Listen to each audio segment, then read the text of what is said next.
Job capítulo 8. El primer discurso de Bildad. A Bildad reprende a Job. 1:1-7. Si Job fuera justo, Dios lo bendeciría y lo defendería. Respondió Bildad Suitá, y dijo: ¿Hasta cuándo hablarás tales cosas? ¿Y las palabras de tu boca serán como viento impetuoso?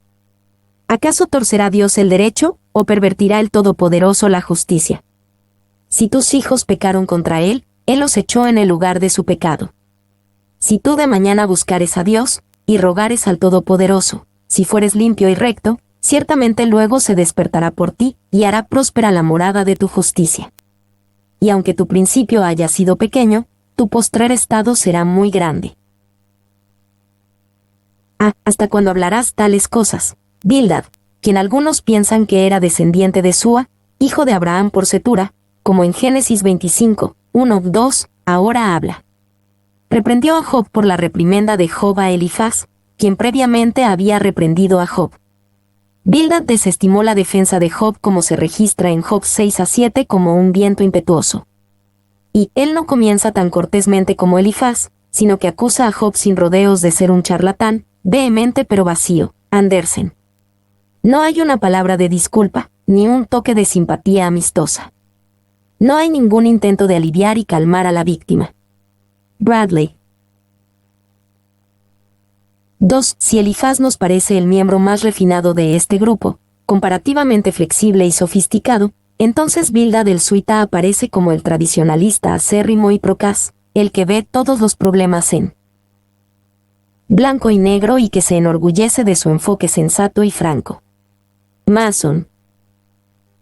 3. Bildad se apresuró a reprender a Job por sus fuertes palabras, pero no se detuvo a considerar por qué Job hablaba de esa manera. Escuchó las palabras de Job, pero no consideró su dolor. B. ¿Acaso torcerá Dios el derecho? La confianza de Bildad está en la justicia de Dios, en la idea de que Job solo podía recibir tal calamidad de Dios como castigo por algún pecado. Y Bildad fue lo suficientemente temerario como para arrojar la muerte de los hijos de Job delante de su rostro. Si tus hijos pecaron contra él, él los echó en el lugar de su pecado.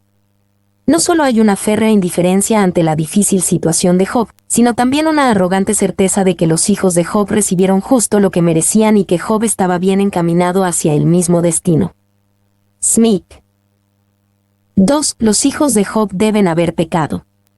Esto se está acercando al hueso, porque Job se había preocupado por este mismo punto y, mediante el sacrificio, había provisto incluso contra sus pecados ocultos. Andersen. C. Si tú de mañana buscares a Dios.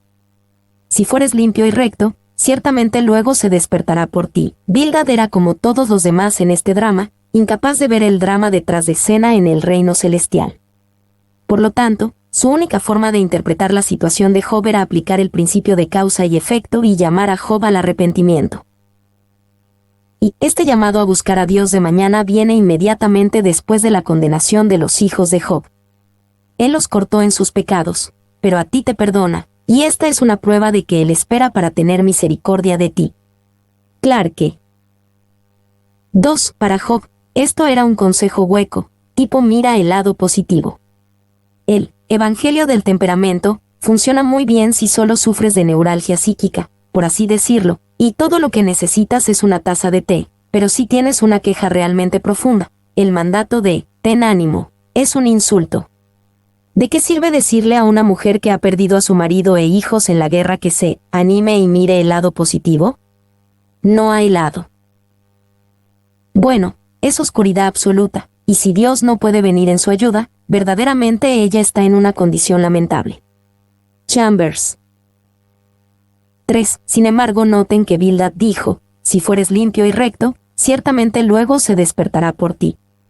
Así habló Bildad, dando a entender que Job no era puro ni recto, ya que Dios no apareció para librarlo. Meyer. D. Y aunque tu principio haya sido pequeño, tu postrer estado será muy grande. Cuando Bildad dijo esto, estaba tanto equivocado como en lo correcto. Y se equivocó al suponer que debido a que Job no gozaba actualmente de prosperidad y abundancia, que eso demostraba que Job no había hecho súplicas y que no era limpio y recto. Él deseaba probar que Job no podía ser un hombre recto, porque si lo fuera, aquí afirma que su prosperidad aumentaría continuamente. Spurgeon. 2. Tenía razón en que Job, al final, llegó a ser muy grande. Es verdad, como en verdad lo prueban los hechos del libro de Job, porque Job creció mucho en su fin postrero. Su comienzo fue pequeño, fue reducido a la pobreza. Para el tiesto y para el estercolero tuvo muchas tumbas, pero ningún hijo, había tenido muchas pérdidas, ya no tenía nada que perder, y, sin embargo, Dios despertó por él. Su justicia salió de las tinieblas que la habían eclipsado. Brilló en 7 veces la prosperidad, de modo que las palabras de Bildad fueron proféticas. Aunque él no lo sabía, Dios puso en su boca un lenguaje que se hizo realidad, después de todo. Spurgeon. 2. 8-10. Job debe respetar la sabiduría antigua. Porque pregunta ahora a las generaciones pasadas, y disponte para inquirir a los padres de ellas, pues nosotros somos de ayer, y nada sabemos, siendo nuestros días sobre la tierra como sombra. ¿No te enseñarán ellos, te hablarán, y de su corazón sacarán palabras? Porque pregunta ahora a las generaciones pasadas. Bildad le pidió a Job que consultara la sabiduría de las edades y que considerara lo que tenían que enseñar y decirle a Job. Y, si Job solo se tomara el tiempo para considerar la tradición antigua, encontraría que Dios solo hace lo correcto. Los pecadores reciben un castigo justo, y los hombres buenos son bendecidos con salud y prosperidad. Smith. 2. Bildad citó a los antiguos, pero incluso en la historia bíblica antigua podían ver que no hay una correlación fácil de ver entre la justicia y la bendición. Incluso al principio de los tiempos, Abel fue justo, pero su hermano Caín lo recompensó con el asesinato. 3. La mayor bendición que un hombre puede encontrar en otro no está en sus palabras, sino en lo que implica. No sé la respuesta a su problema, todo lo que puedo decir es que solo Dios sabe, vamos a él. Lo más grande que podéis hacer por los que sufren es no hablar de tópicos, no hacer preguntas, sino entrar en contacto con Dios, y las mayores obras serán hechas con la oración. Chambers. B. Pues nosotros somos de ayer, y nada sabemos. Bildad le dio a Job una elegante excusa por lo que él consideraba su necedad anterior. Fue simplemente porque Job no consideró ni consultó la sabiduría antigua. Y, siendo nuestros días sobre la tierra como sombra, el siguiente hermoso lema que he visto en un reloj de sol, umbrae sumus. Somos sombras. Tal como lo es el tiempo, así sois vosotros, como fugaz, como transitorio, como insustancial. Estas sombras perdidas, el tiempo se pierde, tiempo perdido, alma perdida. Lector, cuidado. Clarke. 2. Sin duda, hoy podemos aprender del pasado, pero el pasado debe ser un timón que nos guíe hacia el futuro y no un ancla que nos detenga. El hecho de que algo se haya dicho hace años no es garantía de que sea correcto. El pasado contiene tanta necedad como sabiduría. Wiersbe, citado en Lawson. B. Bildad aplica su sabiduría de sentido común a la situación de Job. 1. 11-18, la regla de causa y efecto aplicada a la situación de Job. ¿Crece el junco sin lodo? ¿Crece el prado sin agua? Aún en su verdor, y sin haber sido cortado, con todo, se seca primero que toda hierba. Tales son los caminos de todos los que olvidan a Dios, y la esperanza del impío perecerá, porque su esperanza será cortada, y su confianza es tela de araña.